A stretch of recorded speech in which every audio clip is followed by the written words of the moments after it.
The music swelled, a cheerful, mindless tune that clashed violently with the searing, white-hot agony in my gut. I looked down, my mind refusing to process the image. My sister's hand, the one I'd held since we were toddlers, was clenched around the ornate handle of a fruit knife. The blade was buried to the hilt in my abdomen, the silk of my dress already darkening with a horrifying, rapid bloom of crimson. Alara's eyes were wide, but not with shock. With triumph. A twisted, venomous victory etched onto her beautiful features. "He should have been mine," she hissed, her voice a guttural thing I barely recognized. "You stole my life. I hate you." The world tilted. The laughter and chatter of the birthday banquet guests faded into a distant, muffled roar. I crumpled to the polished floor, the cold marble a stark contrast to the feverish pain spreading through me. My last sight was her face, a grotesque mask of jealousy, and then Ronan's, his familiar features contorted in panic as he sprinted toward me through the crowd. Darkness. Then light. I gasped, my hand flying to my stomach. No wound. No blood. No pain. I was sitting at my vanity, staring into the mirror at my 20-year-old self. My heart hammered against my ribs like a trapped bird. Sunlight streamed through my bedroom window, illuminating the dust motes dancing in the air. "Lyra, are you awake? Cale and Ronan will be here any minute." My mother's voice, bright and unconcerned, floated up the stairs. A cold dread, colder than the marble floor I'd just died on, washed over me. I pinched the soft skin of my forearm hard. The sharp, real pain confirmed it. This wasn't a dream. The grandfather clock in the hallway began to chime, marking the hour of my 20th birthday. The day everything had been set to change. The day of the proposals. I descended the stairs on trembling legs. Downstairs, the scene was a perfect, painful recreation of my memory. My father and grandfather were sipping tea, their conversation a low murmur. And there, perched on the edge of the sofa like a queen awaiting her court, was Alara. She was already impeccably dressed and made up, a vision of calculated perfection. When her eyes met mine, a knowing, smug glint flashed within them. "She'd come back to Lyra," she cooed, her voice dripping with false sweetness. "The big day. We're choosing our future husbands. I already know exactly who I want." My blood ran cold. That tone, that look, it was the same one she'd worn just before she stabbed me. The doorbell rang, a cheerful chime that felt like a death knell. My mother led the two young men into the living room. On the left was Cale. He stood tall and straight in his crisp military uniform, his features clear and honest, his gaze calm and steady. On the right was Ronan, impeccably tailored in a designer suit, a luxury watch glinting on his wrist, a confident, almost bored smile playing on his lips. Grandfather beamed. "These are the granddaughters I'm always boasting about. Lyra and Alara. Years ago I made a promise to an old friend. Today we make good on it." In my first life, grandfather had produced 2 slips of paper. But this time Alara didn't wait. She surged forward, cutting him off. "Grandfather," she declared, her voice ringing with certainty. "I want to marry Ronan." She strode directly to him, looping her arm through his with practiced ease. "It's love at first sight. I will only marry you."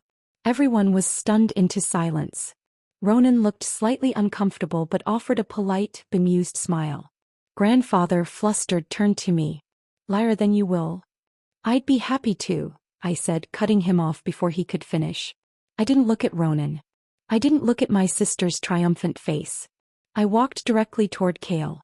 He stood his ground, his clear, calm eyes watching my approach. He didn't smile, but he gave me a small, crisp nod of acknowledgement. A flicker of surprise, then resentment, passed over Alara's face before it settled back into smug satisfaction. She leaned close to me as we passed, her whisper a venomous promise. "This time I get the rich, powerful one. You can spend your life miserable with that broke, icy soldier." I met her gaze, my voice steady despite the storm inside me. "I wish you happiness." Cale gave me a formal, perfect military salute. "Miss Lyra," he said, his voice low and sincere. "I will do everything in my power to make you happy." His gaze was so earnest it sent a tremor through my heart.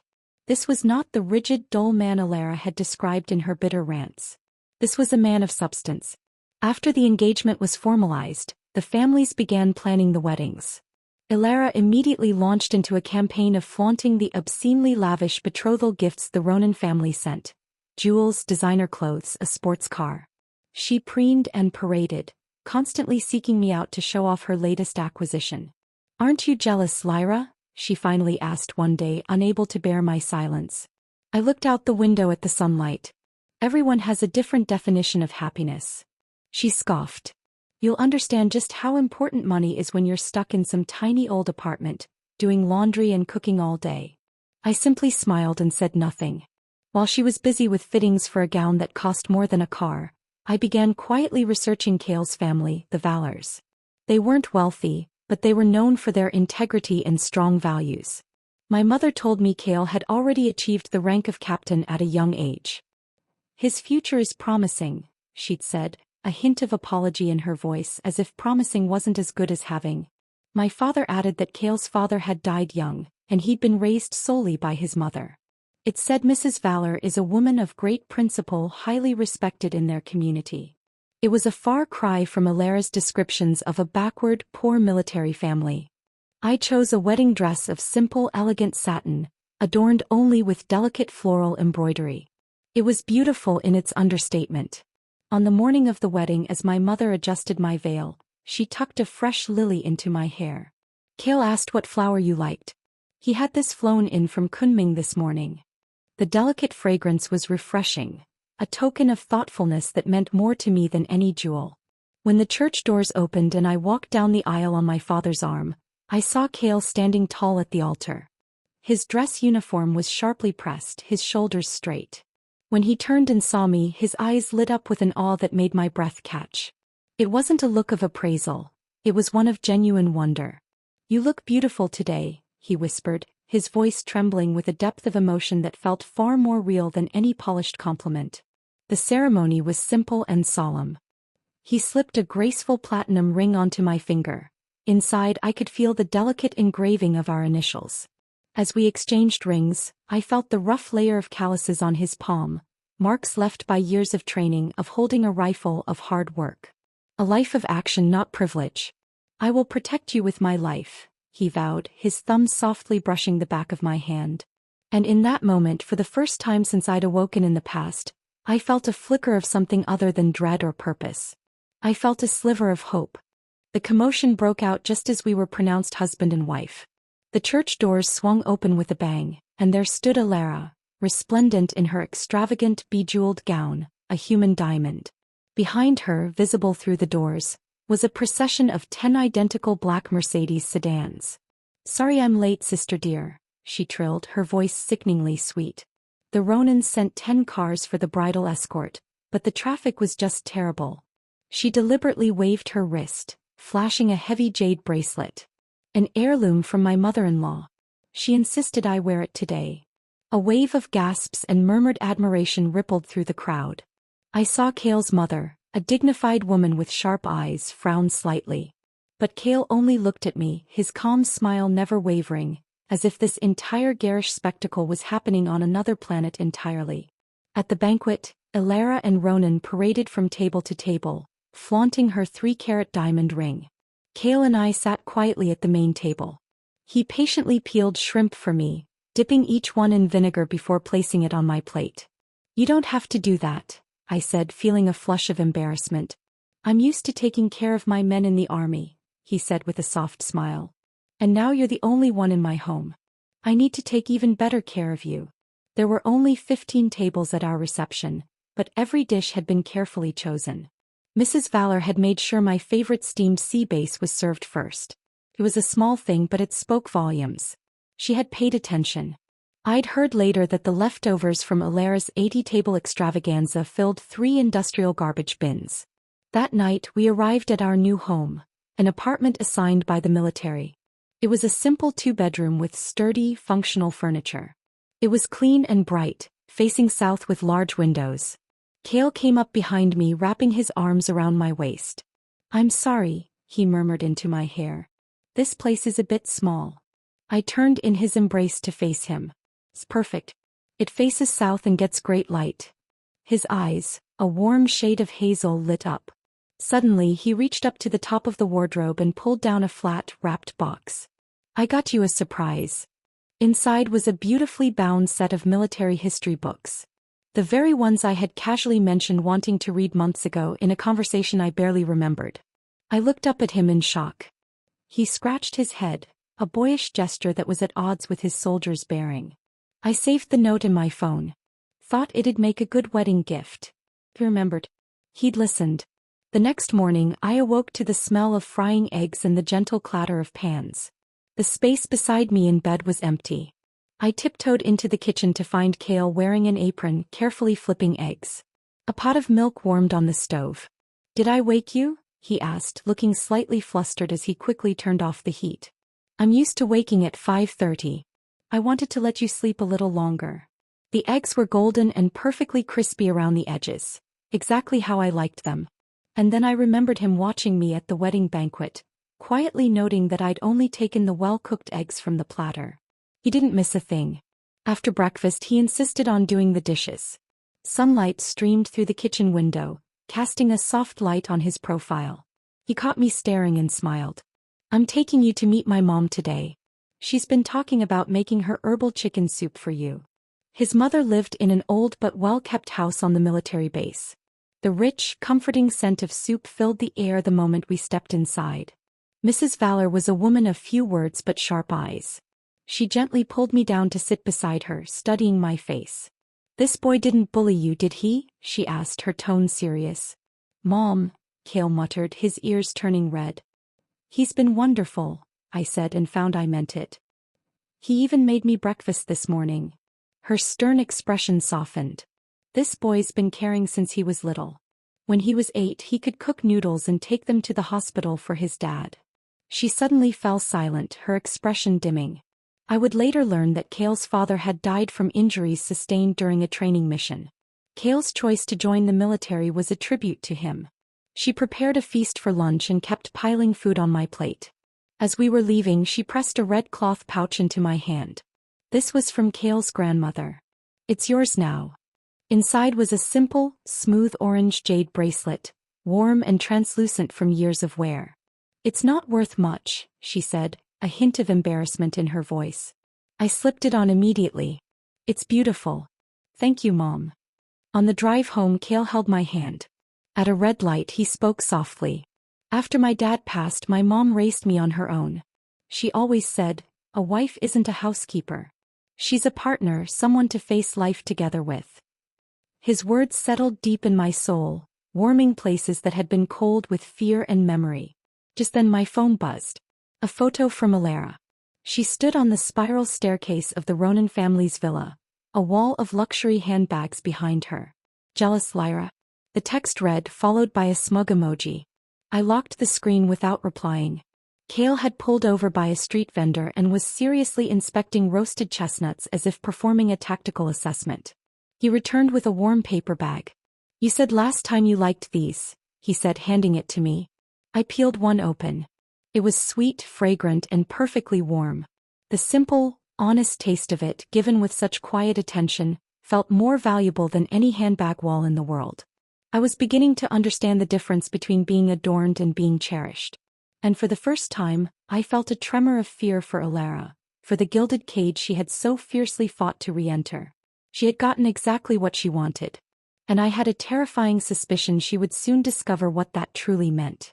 The warmth of the chestnut faded, but the feeling it left behind, one of being seen, of being known, lingered. That evening, as I organized the few keepsakes from our simple wedding, I took off the jade bracelet to admire it. Holding it to the light, I noticed 4 delicate characters engraved on the inside. Peace and joy. A simple, profound wish from a grandmother to a granddaughter-in-law she'd never met. Outside on our small balcony, Cale was hanging laundry, his movements efficient and precise. The moonlight outlined his figure, a portrait of quiet strength and simple duty. I made a decision that night. Cale never missed his 5:30 a.m. wake-up. I would match his rhythm. When I pushed open the kitchen door the next morning, he was filling his thermos with hot water. He looked surprised, then pleased. "You're up early. I wanted to make breakfast for you," I said, tying on an apron and reaching for the eggs. His lips curled into a smile. He came up behind me, wrapping his arms around my waist. "Let me teach you." This old stove is tricky. Heat control is important. He placed his hand over mine on the burner knob, his breath soft against my ear. His touch was warm, confident. In that moment, I couldn't help but remember my past life with Ronan, who had never once stepped into the kitchen, who always sat at the dining table reading the Financial Times, waiting for me to bring him his perfectly brewed coffee. My hands fumbled nervously. The yolk of the first egg broke, sizzling into a messy, lacy-edged sun. Cale ate every bite with relish. "You did better than me on my first try," he said cheerfully. I remembered my first attempt at frying eggs in my previous life.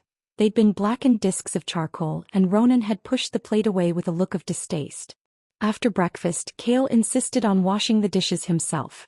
"Weren't you going to the military base commissary to shop today? I'll drop you off on the way," he offered. During the short drive, he gave me a detailed briefing worthy of a mission dossier.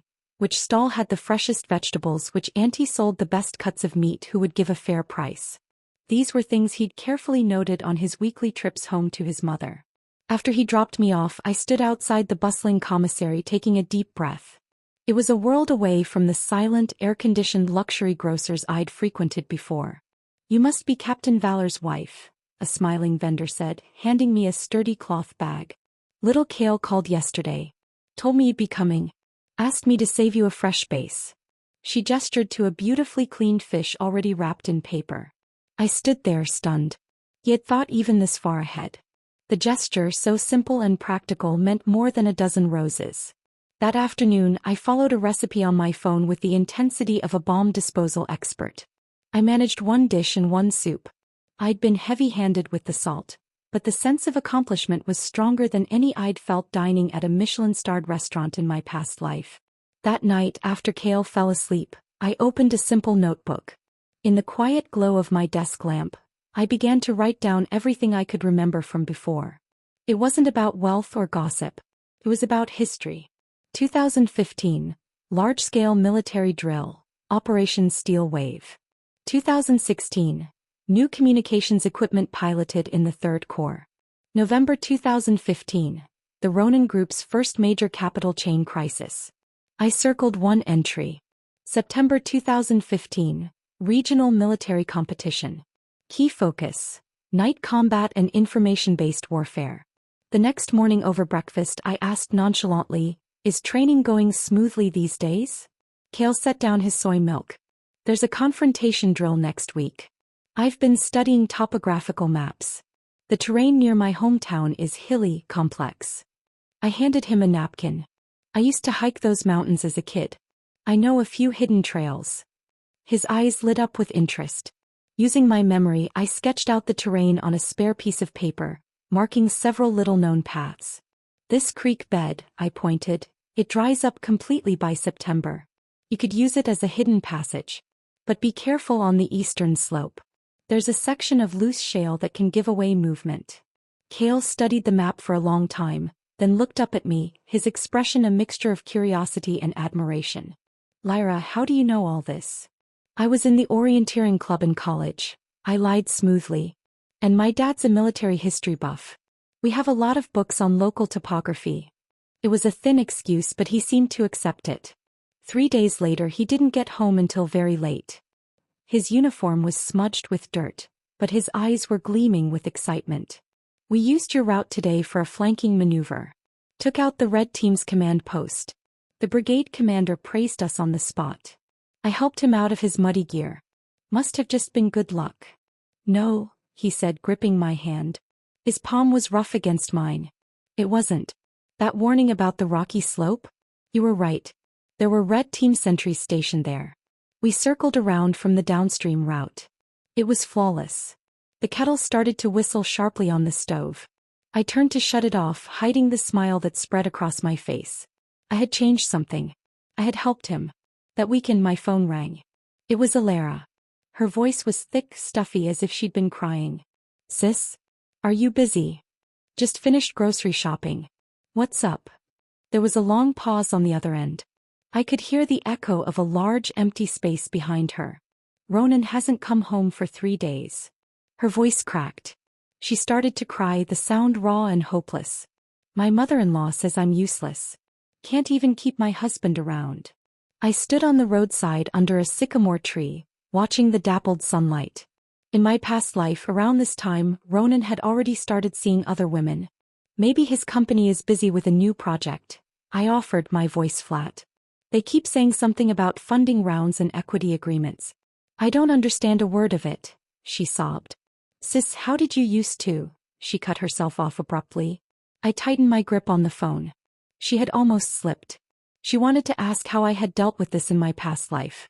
Pay more attention to his work, I said, the advice feeling hollow even as I gave it.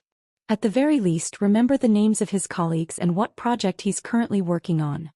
Who can remember all that? She snapped, her self-pity instantly morphing into irritation. Yesterday his secretary called. I mentioned a Mr. Wong by accident, but apparently it was someone named Lee. Ronan yelled at me for embarrassing him. Her tone was that of a martyr, not someone seeking a solution. When I got home, Cale was in the study, surrounded by maps and strategy books for the upcoming competition. I made him a cup of tea and set it by his hand. He looked up, smiled, and naturally pulled me down to sit beside him. Help me look at this tactical setup, he said, pointing to a complex diagram. That simple act of trust, of including me, of valuing my opinion, warmed me more than any grand gesture ever could. I looked at the diagrams, at his focused face, and then out the window at the setting sun. Our lives, chosen for us by a jealous sister's whim, were diverging at a staggering speed. I was building a partnership stone by careful stone. Elara, I feared, was already watching her gilded palace begin to crack. The trust Cale showed me became the foundation of our new life. I started spending more time in his study, initially just organizing his papers, then gradually offering small suggestions. What if the reconnaissance team used this ridgeline instead? It offers more cover. Or, the weather reports suggest heavy fog on the eastern sector that morning. Could that be an advantage? I was careful, always framing it as a question, a casual thought. But I saw the way his eyes would sharpen, the way he'd pause and reconsider a plan. My notebook of memories became my most guarded secret. I didn't just record military events. I noted personal details. Captain Lee, allergic to shellfish, loves spicy Sichuan cuisine. Colonel Chen's wife, Auntie Wang, her eldest, is applying to medical school. Vice Commander Xiao has a soft spot for traditional Peking opera. These were the fragments of 100 forgotten conversations from my previous life, now invaluable currency. When Cale mentioned a few of his teammates were coming for dinner, I didn't panic. I consulted my notes. Any dietary restrictions? Favorites? I asked him.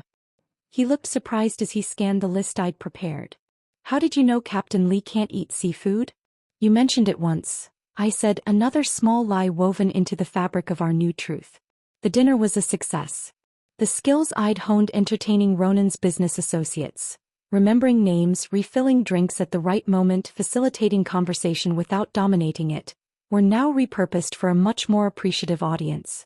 Where did you find such a wife, Cale? Captain Lee boomed after a few beers, clapping Cale on the shoulder. She reads people better than the political office director. Cale's ears turned bright red, but his eyes shone with pride. I knew this dinner was more than a social gathering. Captain Lee was a key evaluator for the upcoming promotion assessments. Afterward, as we cleaned up together, Cale said softly, "Thank you for everything today. Captain Lee said your cooking is better than the officer's guest house." I laughed, drying a plate. I used to help my mom host guests all the time. The next week at the commissary, I accidentally ran into Auntie Wang. "Oh, Lyra. Old Lee hasn't stopped praising you since that dinner," she said warmly, taking my hand. She leaned in, lowering her voice. "The district has an inspection coming up next month. How's little Cale preparing?" I pretended to look worried. "He's been working overtime every day. I just don't know what the upper command is focusing on this time." Auntie Wang's voice dropped to a whisper. "Word is, this time they're focusing on night combat and information-based equipment operations." That evening, I casually mentioned to Cale, "I heard from someone at the commissary that Third Company's been training for nighttime shooting drills. Their scores are apparently really good." He paused, thoughtful, and gave a small nod. He began staying late to run night tactical exercises with his unit. A month later, after the inspection, Cale was recognized as the model officer for night combat operations. At the celebration banquet, his direct superior, Colonel Chin, patted him on the shoulder. "You were well prepared, right on point with the inspection's focus." Kale turned to look at me, his eyes filled with a deep, curious gratitude. I lowered my head and focused on my food. That night, as we got ready for bed, he finally asked, "Lyra, how did you know they'd focus on night operations this time?" "I guessed," I said, setting down my book. "Didn't the district just get new night vision equipment recently? They'd want to test its effectiveness." He stared at me for a few seconds, then chuckled, shaking his head. "Lyra, you're full of surprises." My phone buzzed. Another photo from Alara. She sat alone at a lavish table set for two. "Anniversary dinner," the message read. Ronan said he had a last-minute meeting. She'd added a crying emoji. In my past life, Ronan really did have a meeting that night, with his mistress at a hotel. I had waited for him until dawn, a cold, untouched gift sitting on the table. I locked the screen, the image fading to black. On the way home from the banquet, Kale was energized. "The competition next month is in Nanjing. Family members can come if you want to." "Of course," I answered without hesitation. That night, after Kale fell asleep, I opened my notebook again. One entry was marked in red ink. November 2015, Ronan Group's capital chain crisis. Ronan turns to Zhao Investments for help. I gently closed the book. Alara's hard days were only just beginning. The desk lamp cast a soft golden glow on Kale's profile. In front of him lay the 7th revision of his battle plan for the interregional competition. He'd been sleeping only 4 hours a night. I quietly set down a cup of honey grapefruit tea. He looked up, rubbing his tired, bloodshot eyes. "Did I wake you?" I pulled up a chair. "Where are you stuck?" He pointed to a section on the map. "Red team will definitely place forces here. A frontal assault would be too costly, but the alternate route would take too long." I studied the terrain, a place I knew only from his descriptions and my own secret knowledge. "This area," I pointed to the western edge, "is prone to landslides, right?" He paused, surprised. "How did you know?" "There was a landslide during a drill last year." "Just a hunch," I replied lightly. "If the red team expects you to take the long way around, they'll probably set up an ambush there. They'll think they're safe on the high ground." Kale shot to his feet, his chair screeching against the floor. He pulled me into a tight, sudden hug. "Lyra, you're a genius." He smelled faintly of pine and sweat, his heartbeat strong and fast against my cheek. The next morning, he headed straight to the command post to revise the plan. While cleaning the study, I found a note he'd left on the desk. "Might be home late tonight. Don't wait for dinner. P.S. Mrs. Chin invited you to her tea gathering." In the corner, he'd drawn a crooked little smiley face. The gesture was so genuine, so unlike the cold, templated messages Ronan used to send. The tea gathering at Colonel Chen's house was another exercise in careful diplomacy. I was polite, engaged but not overbearing. When the topic shifted to the upcoming military district anniversary celebration, Mrs. Chin turned to me. "Lyra, what kind of program is Kale's unit preparing?" "They're rehearsing now," I replied smoothly. "They're adapting their competition strategy into a tactical demonstration skit." In reality, Kale hadn't mentioned any such thing. But in my past life there had been a performance showcase, and the winners always gained favorable attention from the higher-ups. I texted Kale immediately after. He replied, "How did you know there'd be a performance showcase?" "The official notice just came out this morning." "Just a guess," I answered. "Don't they hold one every year?" He came home that evening with a thick stack of documents. "The political office is requiring every competing unit to prepare a program. We can adapt the military competition scenario." He looked at me with that complicated expression again. "Lyra, sometimes you're so accurate it's scary." A week later, their skit won the award for Best Creativity. After the performance, a white-haired general I recognized from my notes, Vice Commander Shao, shook Kale's hand. "You've got ideas, young man. Who designed this?" "It was the collective effort of our unit, sir," Kale replied humbly.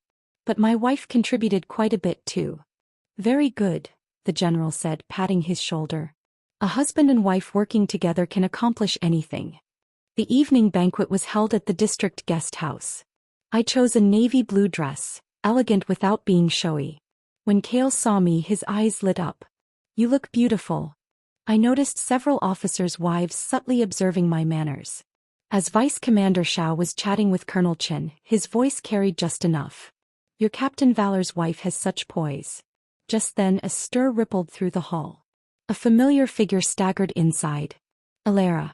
She wore a revealing evening gown, her cheeks unnaturally flushed. Behind her stood Ronan and a balding middle-aged man I recognized as a notoriously handsy investor. This is our company's latest proposal, Mr. Wong. Ronan's polished voice floated across the room.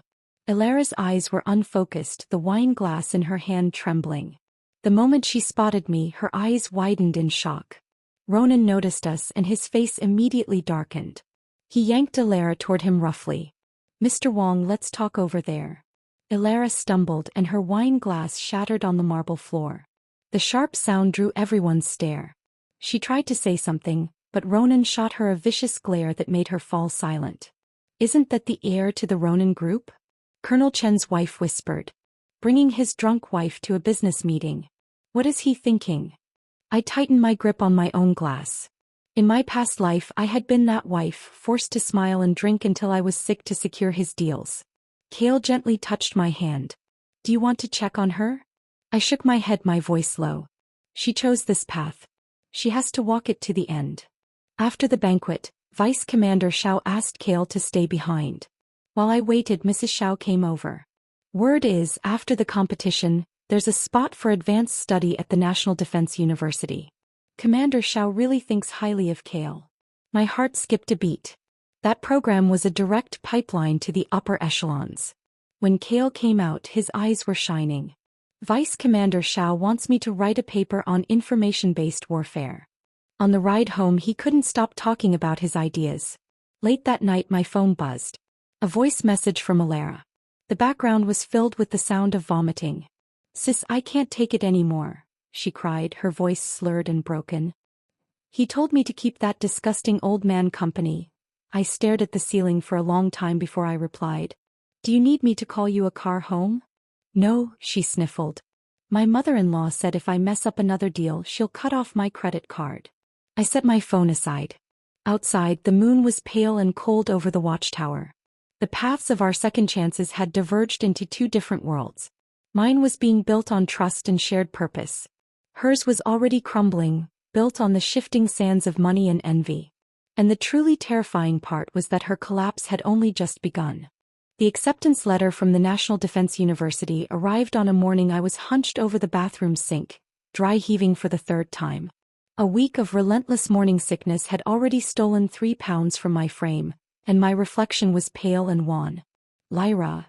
Kale's voice was urgent outside the door, followed by a soft knock. Open up. I wiped my mouth, splashed water on my face and opened the door. He stood there, holding a large formal craft envelope, his eyes shining with an excitement that momentarily overrode his concern. I got in. Vice Commander Shao called personally to confirm. I didn't even have time to form a congratulations before another wave of nausea surged up. I retched into the sink, my body convulsing. Kale's smile froze. He gently held my shoulders, steadying me. His gaze dropped to my stomach, then back to my face, a dawning realization in his eyes. Is it? Those 2 stark red lines on the test stick confirmed his guess an hour later. Kale immediately knelt on the bathroom tiles, pressing his face against my still flat stomach. He wrapped his arms around my waist, his voice muffled against my robe. A double blessing, he murmured. When he looked up, the corners of his eyes were glistening. I'm going to tell the political commissar today. I'm withdrawing from the program.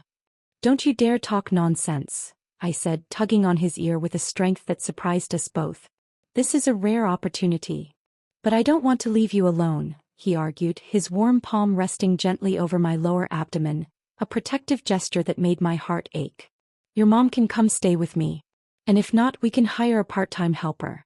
Kale Valor, if you throw away this opportunity, I'll take this baby and move back to my parents' house. The threat was absurd, but it hung in the air. He stared at me for a few seconds, his expression serious, before his face suddenly broke into a wide, incredulous grin. He laughed, a rich, joyful sound that filled the small bathroom. Lyra, you're adorable when you threaten people. We struck a deal. He would attend the training program but return home every weekend. His mother would move in and stay with me until it was over. When Mrs. Valor arrived, she brought 3 live hens in a crate and a bundle of traditional herbs, instantly transforming our tidy kitchen into a bustling, aromatic apothecary.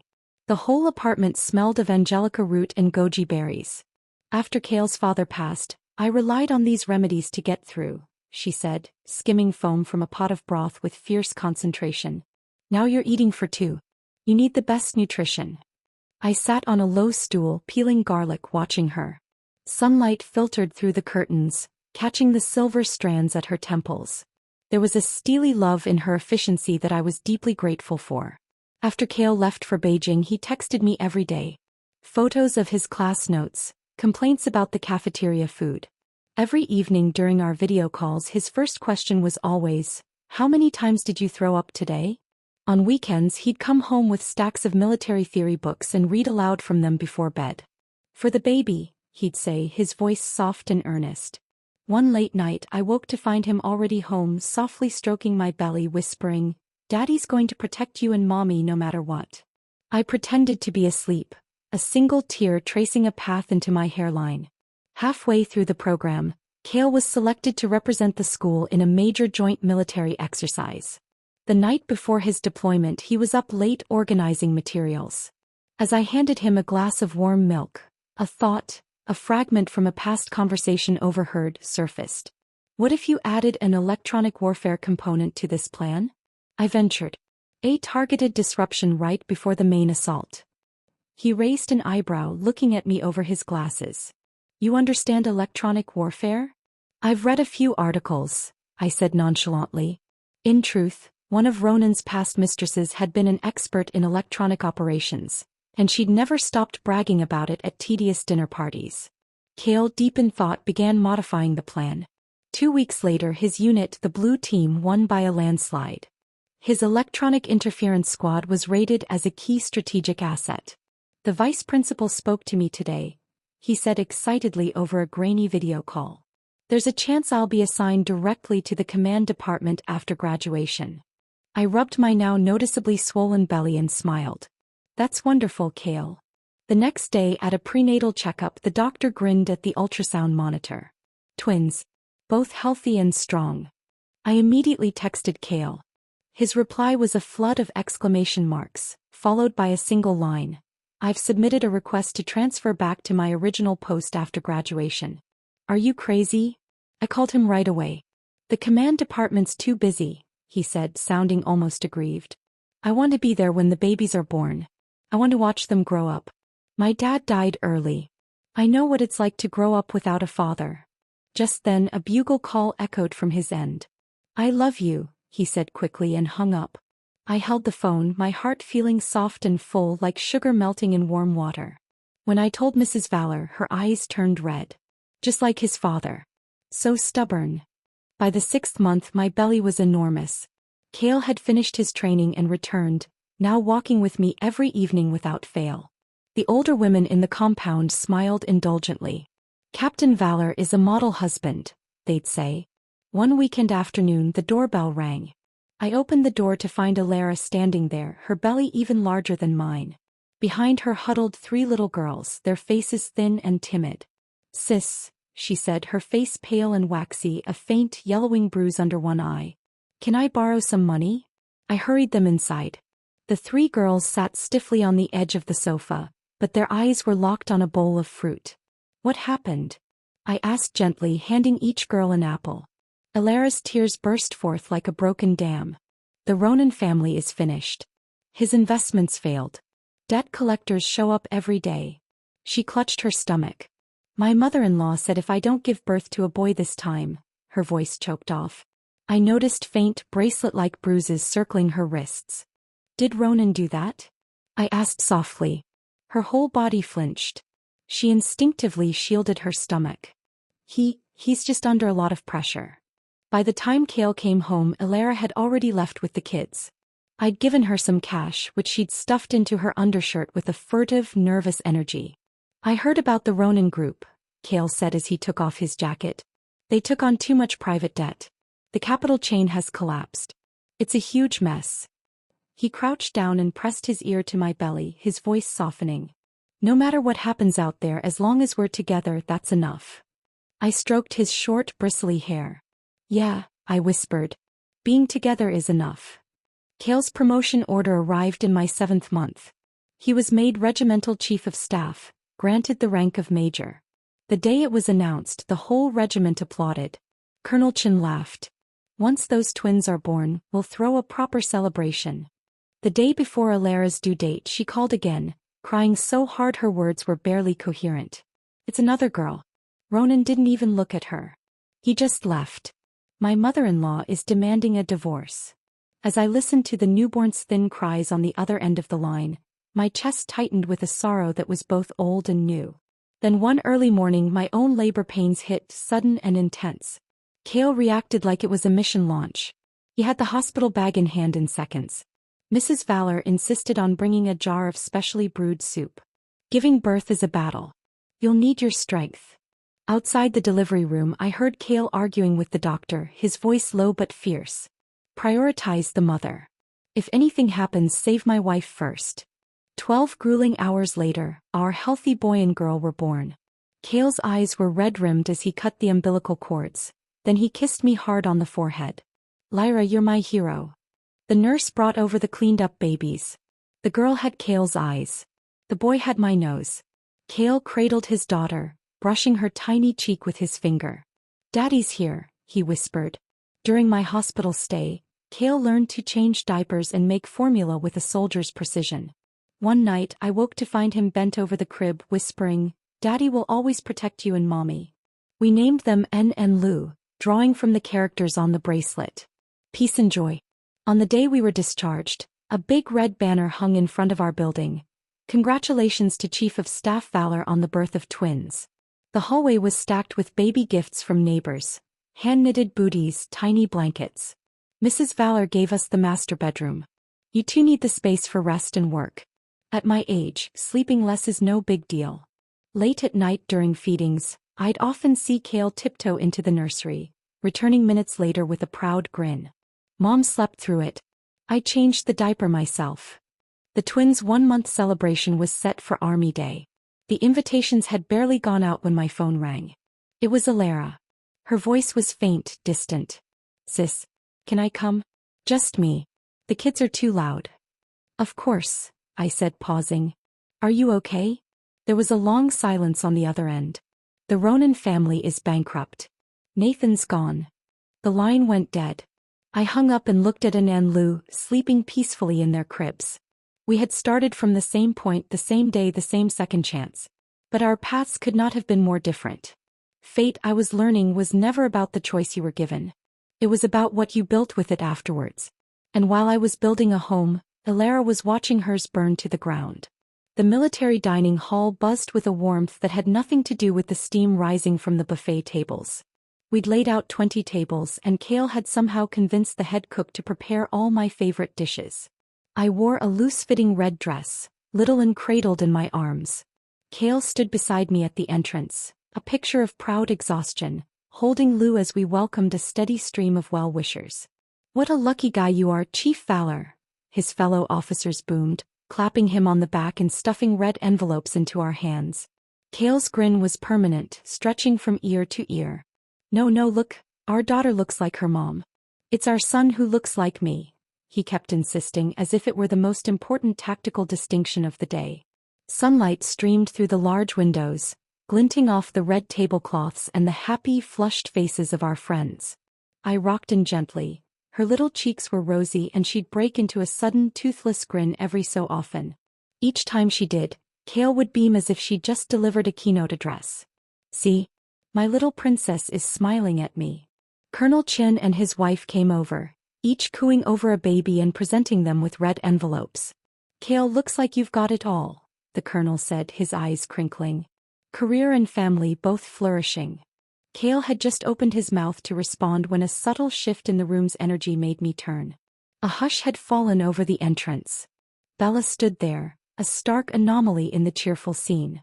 She wore a wrinkled, faded dress, clutching a cheap plastic bag. She was painfully thin, her cheekbones sharp blades under her skin, making her eyes look unnaturally large and full of a desperate, hungry envy. She walked over slowly, her movements jerky, like a marionette with tangled strings.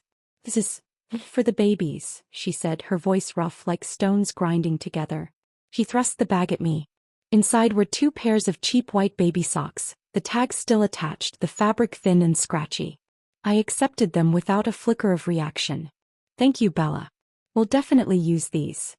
Her eyes landed on the twins and her lips trembled. "They're beautiful. A boy and a girl. You're so lucky." The words were meant to be pleasant, but they came out coated in a bitter acid. Kale, ever the gracious host, stepped in smoothly. "Come on in, Bella. Have a seat. We're about to start." She scurried into the hall like a frightened animal, finding an empty chair in the very back. I noticed the soles of her shoes were completely worn through, the heels battered into oblivion. Once the banquet began, Kale stood on the small stage, held securely in one arm. In his neatly pressed uniform, his new rank gleaming, he looked every inch the leader, the family man, the success story.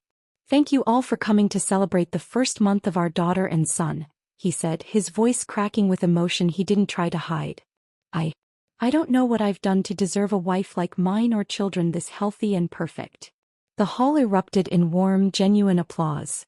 From the corner of my eye, I saw Bella sitting alone. She wasn't clapping. She was staring fixedly at Kale, her fingers clenched together on the tablecloth so tightly her knuckles were bone white. During the toast, she sidled up next to me. I was feeding in and looked up as she whispered, her breath smelling faintly of cheap wine. "Sis." Her voice was tight. "Ronan ran away." "What?" I asked, genuinely stunned. "His company went bankrupt," she said, the words laced with a furious, shaking rage. "He's buried in debt. Last week, in the middle of the night, he packed a bag and left. Didn't even leave a note." Her eyes glistened, but the dominant emotion was a pure, undiluted anger. I saw a fresh, bluish bruise circling her neck, the distinct imprint of a man's grip. "Where are you living now?" I asked, keeping my voice low. "My mother-in-law," Bella sneered, the sound ugly. "That which mortgaged the house. I'm staying with the kids in one of Ronan's old properties in the suburbs. No heating. Nothing." I remembered my past life, how I'd secretly brokered the deal with Zhao Investments that had saved the Ronan family. Ronan had held me then, called me his lucky charm. The memory felt like it belonged to someone else. After the last guest had left, Bella lingered, a ghost at the feast. As we gathered our things, she suddenly dropped to her knees on the sticky floor and clutched at my leg, her nails digging into my skin through my dress. "Sis, please," she begged, her voice breaking. "Lend me 100,000 yuan. The kids need to eat. They need to go to school." Startled, I nearly dropped, and Kale was there in an instant, smoothly taking the baby from my arms. "Let's go talk over there," I told her quietly, leading her to a quieter corner. "I don't have that much in cash," I said, helping her up. Her body was trembling violently. "And even if I did, the Ronan family's debts aren't something a small amount can fix." 50,000 then," she cried, clutching my hands, her desperation a physical force. "I know Kale just got promoted. You guys have money." In the end, I gave her 20,000 yuan from the red envelope money and told her she didn't need to pay it back. As she grabbed the bills, the way her eyes lit up, a frantic, greedy gleam, was a perfect echo of the moment in our past life when she'd plunged the knife into me. "You're so damn lucky," she spat, stuffing the money into her bra. Her voice was bitter, venomous. "No matter who you marry, your life turns out perfect." Kale drove her to the train station. When he came back, his face was somber. "She cried the whole way there," he said quietly. "She said she regrets fighting you over Ronan." I didn't respond as I rocked a fussy Lou. Regret. The only thing she regretted was betting on the wrong horse. Her apology wasn't for stabbing me, it was for losing the game. That night, I quietly opened education fund accounts for each of Bella's 5 daughters. I set up automatic monthly deposits. The children at least would have a chance. 3 months later, I was buying formula at a mall when I felt the prickle of being watched. I turned to see Bella ducking behind a shelf. "Come out, Bella," I said, my voice flat. She shuffled out slowly, holding her youngest daughter, who was thin and whimpering. "Why are you following me?" I asked. I didn't wait for an answer. I took several cans of formula and a pack of diapers and put them in her cart. Her eyes turned red. "I went to the bank. I know it's you sending money for the kids," Her voice trembled. Why? After everything I did to you. The kids are innocent, I said simply. Suddenly she grabbed my wrist. Sis, Ronan's a monster. He took everything. My jewelry, even my wedding ring. I looked down at her rough, chapped hands and was reminded of my past life, of Ronan taking my own jewelry piece by piece for his mistresses. You need to find a job, I said with a sigh. A friend of mine runs a daycare. I can refer you as a caregiver. Bella yanked her hand back as if I'd branded her. Me? Serve other people's kids? I'm from the Ronan family. The Ronan family doesn't exist anymore, I said calmly. You need to eat. Your kids need to go to school. Her face twisted through several expressions: outrage, shame, defiance. Finally she forced out, I'll think about it. Then she hurried off, pushing the cart with its precious cargo without a thank you, without a backward glance. When I got home, Cale was on the floor reading a fairy tale to the twins. Lou was drooling on his chest and was staring intently at the pictures. You're back, he said, looking up with a smile. And rolled over for the first time today. I set the formula down and kissed both of my babies, my heart swelling until it ached. Cale smelled of gentle soap and baby lotion, a scent of pure, uncomplicated love. Lyra, he said, his tone shifting to something more serious. I'm going on a work trip to Beijing next week. Might be gone for 2 weeks. I folded a tiny onesie. Your mom is here to help. We'll be fine. It's for a Central Military Commission meeting, he said in a lower voice. There's a chance I'll be reassigned to a headquarters position. I looked at him, stunned. In my past life, that transfer had been the launchpad for a meteoric rise. That's incredible news, Cale. He scratched his head. But it means living in Beijing full-time. I was thinking of turning it down. Don't be ridiculous, I said, my voice sharper than I intended, startling Lou. I softened my tone, patting his back. Do you know how many people would kill for an opportunity like that? But the kids are still so young. We'll move with you, I interrupted. Cale, don't give up your career for the family. You'll just end up resenting us for it later. He stared at me for a long moment, this woman who seemed to see the future, who was never afraid of change. Then he suddenly smiled. Lyra, sometimes I think you're more mature than I am. He placed the twins in their playpen and wrapped his arms around me. Then let's go to Beijing together. I leaned against his shoulder, breathing in that warm, familiar scent. We were a team, a unit, and we were moving forward together. The past, with all its pain and jealousy, felt like a distant country. We had built a new world and we were taking it with us. The move to Beijing was a whirlwind of organized chaos. Our new home was a 2-story detached house within a secure military compound, a world away from our modest apartment.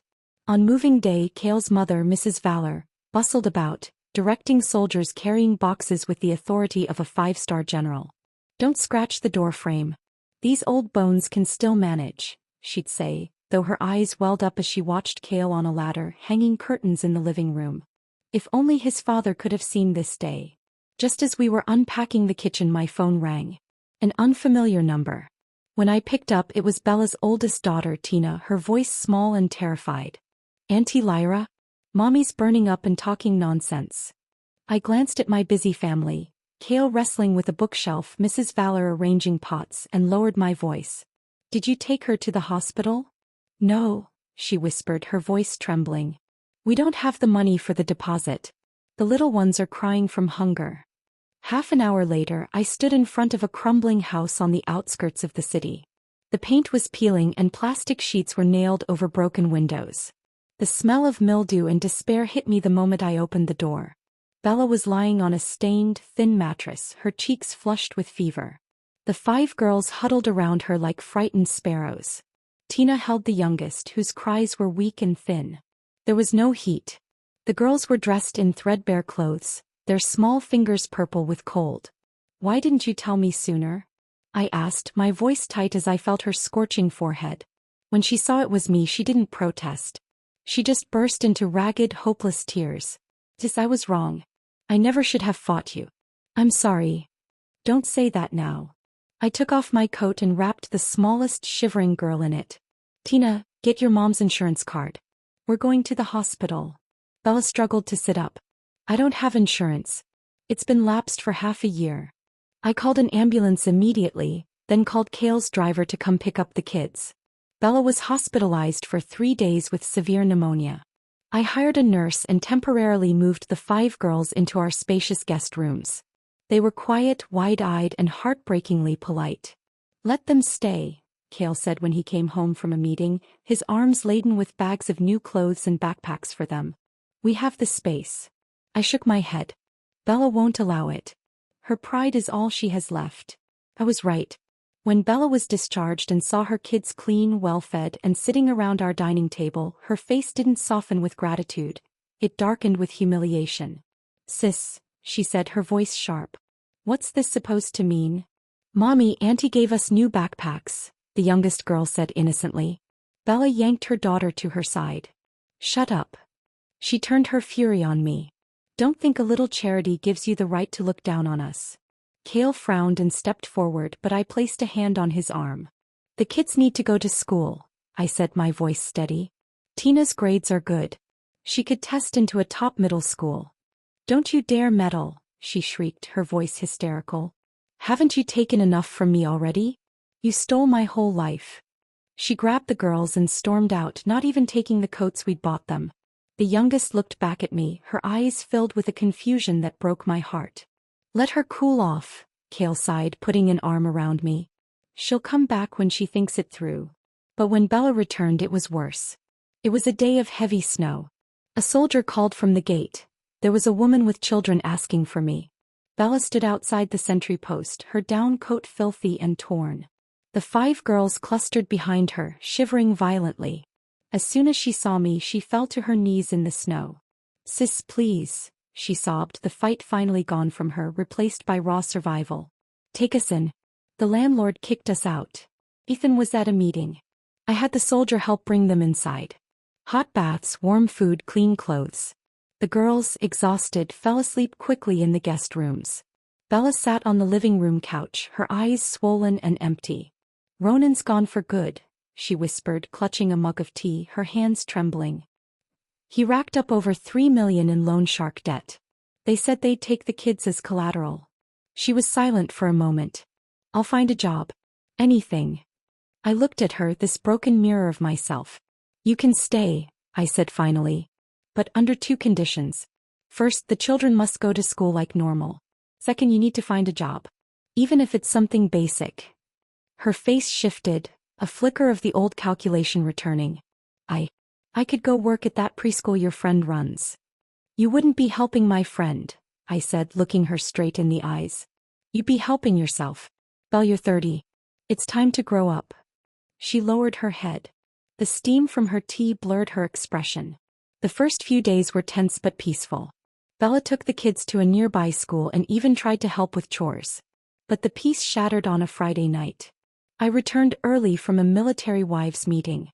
Pushing open my bedroom door, I found Bella standing at my vanity, holding the orange jade bracelet Kale's grandmother had given me. "I was just looking," she stammered, hastily hiding it behind her back. I stepped in and closed the door. "Put it down." Her face went from red to white. Then a terrifying anger contorted her features. She wrenched her hand free. "Why do you get everything good?" she burst out, her voice a shrill knife. "That bracelet should have been mine. Kale should have been mine. The good life should have been mine. You were the one who gave up on Kale," I said, my voice cold and calm. She screamed as if I'd scalded her. "Don't act so smug. You just got lucky and married well." She lunged at me, grabbing my bag. "Where's the money? I know you have cash." We struggled. The bracelet fell to the carpet with a soft thud. Kale's mother rushed in at the noise, and Bella finally let go, panting heavily, glaring at me with pure, undiluted hatred. "I'm fine," I said, smoothing down my disheveled hair. My heart was hammering. "Bella is moving out tomorrow." That night I spoke to Kale on the phone. He was quiet for a long time after I explained. "Do you want me to send someone to handle it?" "No," I replied, watching our twins sleeping peacefully in their cribs. "Just rent her a place. Send the support for the kids regularly, but don't let her into the compound again." The next day, Bella and her daughters were relocated to a small, clean 2-bedroom apartment in the southern suburbs. It was simple but decent. I transferred 30,000 yuan into her account for initial expenses. A social worker would check weekly to ensure the children were cared for. As I saw them off, I said, "If school is ever disrupted, I will apply for guardianship." Bella glared at me with a hatred so familiar it was almost comforting. But as the car door closed, I saw it. Her eyes welled with tears she quickly brushed away. 3 months later, the social worker reported Bella had taken a job as a cashier at a supermarket. The children were attending school regularly. 6 months after that, I heard she'd started taking night classes in accounting. The chasm between us was now a permanent, uncrossable geography. She was in the world of survival of small wages and night classes. I was in a world of military banquets and whispered promotions. But for the first time she was standing on her own 2 feet. However unsteadily, she was building her own floor, not waiting for someone else to give her a room in their palace. And for her daughter's sake, that was the only thing that mattered. The years softened the sharp edges of memory. The terror of the knife, the desperation of those early days in the second life, all receded into a warm, steady hum of contentment. Our home in Beijing was filled with the sounds of growing children, and serious questions about stars, Lee's infectious giggle, Kale's low laughter, and the gentle clatter of his mother's cooking. Kale's career was a quiet, steady ascent. He was respected not for political maneuvering but for competence and integrity. The appointment to deputy director of a division under the Central Military Commission had been just the beginning. He'd bypassed standard procedure, a testament to the unique regard his superiors held for him. The announcement ceremony was held at the Defense Ministry itself. Vice Commander Shao, now retired but still influential, attended in person, clapping Kale on the shoulder. 35 and already at deputy division level. There are few in the whole army who can match you valor. The celebration was at the military district's guest house. I wore a tailored navy blue suit dress, my hair neatly tied back. Kale stood beside me in his full dress uniform, the stars on his epaulets gleaming under the lights. People came over one after another to toast him. I was no longer Miss Lyra, or Ronan's wife. I was Mrs. Valor. Comrade Lyra's contributions are no small thing, a retired general chuckled, his eyes twinkling. I heard Deputy Director Valor's proposal on integrated battlefield networks. Wasn't that your work? I gave a modest smile. I just helped proofread it for typos. In truth, the kernel of that idea had come from a drunken rant by one of Ronan's business associates, a man bragging about his mistress's military connections. A worthless piece of gossip in one life had become a cornerstone of my husband's career in another. The banquet didn't end until late. Kale, who held his liquor well, was nevertheless glowing with a happiness that went beyond the alcohol. In the car home he held my hand tightly. "Lyra," he murmured, looking out at the river of lights that was Beijing at night. "Without you I wouldn't be where I am today." Our new life was full and bright. But the past has a way of echoing. On a clear spring day years later, during the Qingming festival, I drove alone to a cemetery on the outskirts of the city. The trunk held 2 bouquets of white chrysanthemums. One for my father, one for my mother. The twins were with Kale, visiting a military museum. The spring breeze stirred the fresh green willow branches as I walked the familiar path to my parents' tombstone. I stopped short. A figure was already there, kneeling, her shoulders trembling slightly. Belle. She was heavier than the last time I'd seen her, dressed in a plain, neat gray coat, her hair tied back in a simple ponytail. She heard my footsteps and turned, her face streaked with tears. She looked older. There were fine lines at the corners of her eyes, but the bitterness that once lived in her gaze was gone, replaced by a weary peace. I didn't know you'd come today," she stammered, hurriedly wiping her face with her sleeve. "I come every year at this time," I said, placing my flowers beside the offerings she'd brought. A few apples and a pack of cigarettes. My father had loved to smoke. We stood in silence for a moment, the only sound the wind through the headstones. "How are the kids?" finally asked. "Tina got into teacher's college," she said, her voice quiet but clear. "The others are doing okay too. Thanks to the education fund." She didn't look at me when she said it. "I went back and got my certification. I'm an accountant now. For a small firm." I nodded. "That's good, Bella." She reached into her bag and pulled out a plastic bag. "I knitted these for the kids. I'm not very good at it, but it's real wool." Inside were two small sweaters, one pink, one blue. The stitching was uneven, clumsy in places. "Thank you," I said, genuinely touched. "I didn't know you could knit." "I learned in night school," she muttered, rubbing her rough, work-worn fingertips. "I do some hand sewing for a clothing factory on the side, just for extras." The sunlight broke through the clouds, illuminating our parents' names on the headstone. "Lyra," she said suddenly, her voice firm. "I'm sorry." The breeze rustled the chrysanthemum petals. She was apologizing for the right thing.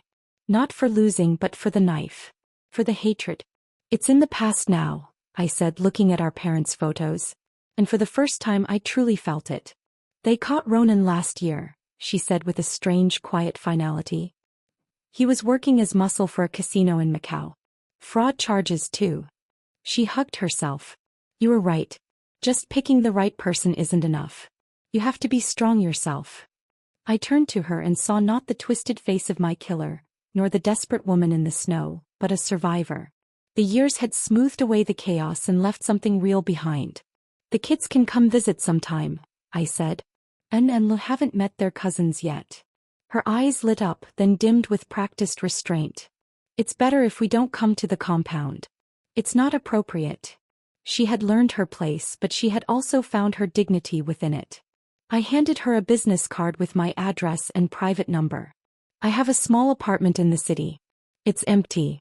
You and the girls can use it whenever you want. The key's at the management office." She took it, her fingers trembling. "Thank you. Really. Thank you." We left the cemetery one after the other. Parked beside my car was an old electric scooter. In the front basket was a supermarket employee cap. It was a life of hardship, but it was hers. "I'm off," she said, climbing onto the scooter with a clumsy grace. "If they don't like the sweaters, don't feel bad about not using them." "Bella," I called out as she started to leave. "Next Wednesday is Lee's birthday." She froze for a second, then nodded, a genuine, uncalculated smile touching her lips. "I'll remember." On the drive back my phone rang. It was Kale. In the background I could hear the kids chattering excitedly. "Mom." Lee's voice came through, clear and bright. "Dad said we get to see a real tank." "It's a tour of the tank exhibit, sweetie," I laughed. Kale's warm chuckle followed. "We're just visiting the exhibit. So, what do you want for dinner?" "I'll cook," I said, feeling a wave of profound contentment. "How about hot pot? It's still a bit chilly out." After hanging up, I glanced at the plastic bag on the passenger seat. I pulled out the blue sweater and noticed a small tag sewn inside the collar. The embroidery was uneven and crooked, but the characters were unmistakable. "Ping on Sheila. Peace and joy." The same words etched inside the jade bracelet. When I got home, Kale was in the kitchen expertly slicing lamb for the hot pot. The twins were at the table kneading dough into lumpy, abstract shapes. "Mom, look." Lou ran over, proudly holding a doughy mass. "I made a tank." "Wash your hands first, chef," I said, laughing as I dodged her floury fingers. Kale wore an apron, his focus on chopping scallions. At 35 he looked more handsome than the day I'd met him, his presence grounded and sure. The golden star on his epaulette gleamed under the kitchen light. "You're back," he said with a soft smile. "Was it crowded?" "Not too bad." I set my bag down. I ran into Bella. He paused for just a second, his knife hovering. "How is she?" "She's an accountant now," I said, taking out the two little sweaters. "She knitted these for the kids." He picked one up, examining the clumsy, heartfelt stitches. His expression softened. "The stitches are pretty solid," he said, a world of forgiveness in his simple words. That night, after the kids were asleep, we sat on the balcony with cups of tea. The April sky was clear, a few stars flickering above us. "She said Ronan was arrested," I said. Kale nodded. "I heard. It wasn't just debt. There were fraud charges." He sipped his tea. "She also said life isn't just about picking the right person." I smiled. "That sounds like something I'd say." I did say it. I leaned against his shoulder. "What if I'd chosen Ronan back then?" He thought for a moment, his arm slipping around me. "You'd have had a better life than Bella, but not better than now." "Why?" "Because you're you," he said, as if it were the most obvious truth in the world. "You're capable. And you'd have found a way to build a good life regardless." He playfully pinched my nose. And someone like Ronan never deserved you in the first place. I smiled, nestling closer. Oli's birthday. Let's invite her cousins. Good idea, he agreed immediately. And we can give Bella the key to the city apartment. It's just sitting there. It's closer to the kids' schools. I looked at him surprised. I'd been thinking the same thing but hadn't mentioned it. What? He raised an eyebrow, a mischievous glint in his eye. You think I didn't notice you've been quietly supporting her kids all these years? I'm a strategist, Lyra. I notice things. The moonlight bathed us in a quiet, gentle glow. I thought of the knife, of the jealousy, of the two girls who had been given a second chance. We had started from the same point, but our choices had carved our paths. Bella had clawed her way to a hard-won peace. I had built a life of profound joy. Life wasn't a multiple-choice question with one right answer. It was the sum of every choice, every act of resilience, every moment of grace we managed to find. Cale's hand found mine, his thumb stroking my palm, over the calluses that matched his own. We sat there in comfortable silence, watching the moon, listening to the quiet breath of our sleeping children inside. We had our result. And it was indeed beautiful. The end.